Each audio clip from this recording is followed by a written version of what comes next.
Look at This, sponsored by Sweet James Accident Attorneys. If you've been hurt in an accident, call 1-800-9-MILLION.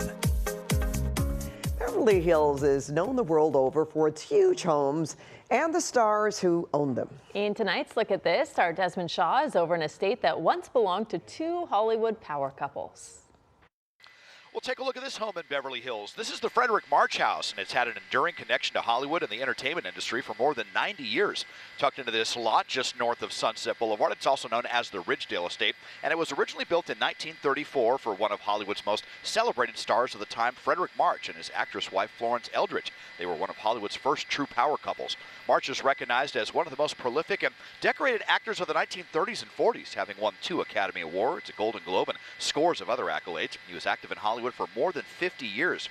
To design this estate, he chose none other than the architect of the stars, Wallace Neff.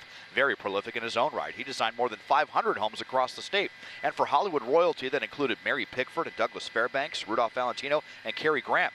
Set on a little more than an acre, the March House comes in at about 10,000 square feet, which is frankly rather cozy by today's celebrity standards, but it was considered one of the first celebrity mega mansions at the time. With English, Tudor, and French Norman architectural accents, the Dovecote Tower in the front is one of its most distinctive features. After March and Eldridge left, the home changed hands many times. Next was Shirley Burdham, a renowned mid-century photographer and writer. She loved the privacy of the property and utilized the backyard for her work. Then came legendary philanthropist Walter and Wallace Annenberg, who hosted many elites in the dining room. Influential entertainment lawyer Ken Zefrin came next, and then Brad Pitt and Jennifer Aniston bought the home and led it into a very well-publicized remodeling.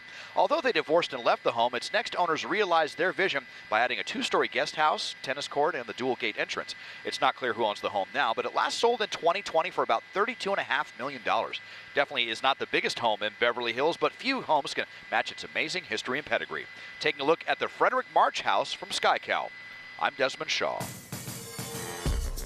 And if you'd like Desmond to take a look at something interesting in your neighborhood, write us at lookatthis@cbs.com.